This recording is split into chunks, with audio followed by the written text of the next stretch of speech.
Let me bring in Dalia Mogahed again here and just ask about how perhaps what we've seen in the Middle East, the uprisings and the demand for democracy, essentially on a peaceful footing, have done to change the myth of the Arab street in Western eyes, to try to perhaps humanize those in the Middle East where they've been dehumanized through conflict and through perceptions of terrorism and extremism, and perhaps changed the view that the West has of what an Arab represents.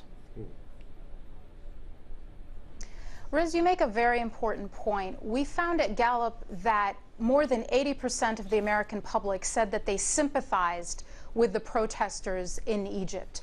And that is really a remarkable number, because you know very well that the United States is a country right now that doesn't really agree on much. And for 80% of the American public to agree on anything is pretty revolutionary, let alone a positive sentiment when it comes to the Middle East. So there was an outpouring of sympathy and of respect for what was accomplished in Tunisia and in Egypt. But I think what is so ironic about that is how utterly irrelevant the West actually was to these protesters, that it almost seemed like just as Western respect became irrelevant or less important was just as was at the same point that it actually started to emerge, that these publics were thinking about their own domestic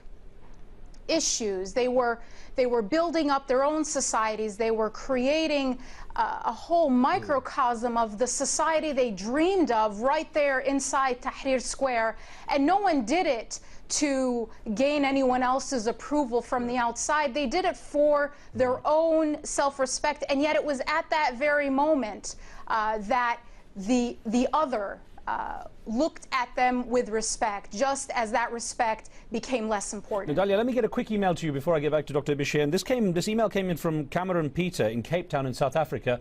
And there, being in Dubai, I want to get your perspective also, being in the Arab world, right in the heart of things there. Who speaks for the women in Islam, and what spaces exist to ensure that women can assert their rights on the many and diverse Arab streets that exist today?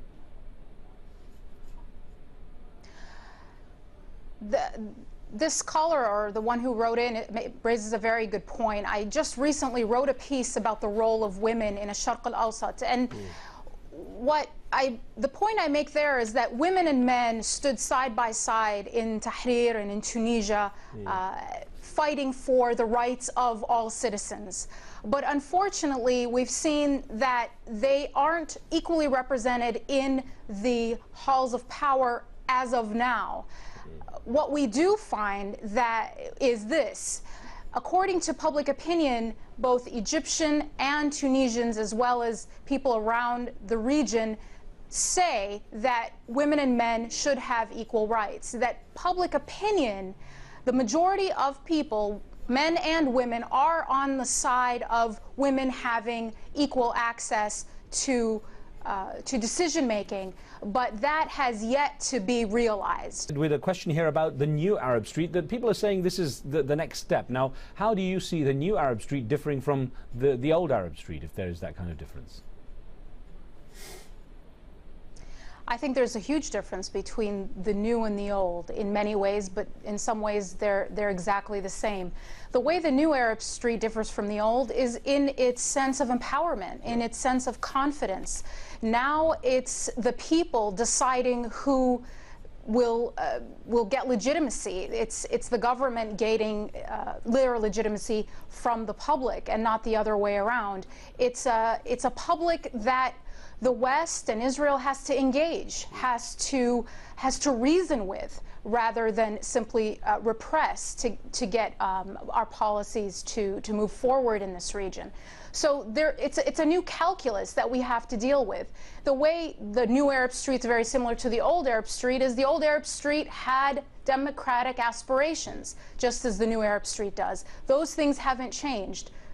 And Dr. Bashir, a lot of people forget. You want to add to this? No, yeah, I think that's an excellent point. I mean, what it means is that there'll be a healthy input of Arab public opinion into the conversation between the West and the Arabs, rather than Arab governments pointing to some mythological mob that is dangerous and has to be controlled. Instead, there'll be a much more nuanced and honest appraisal of what the publics want and need. And then, for example, just between Israel and the Palestinians, the Israelis constantly tell the Americans, well, our public will accept this and our public won't accept that. Palestinian public opinion is very, very rarely taken into consideration and very rarely given its due. And Palestinian leaders like President Abbas and Prime Minister Fayyad are not accorded the same kind of space that Prime Minister Netanyahu is vis-a-vis public opinion. But Arab public opinion, as it becomes empowered, becomes more clearly represented and more of an honest factor in the policy exchange and the political discussion.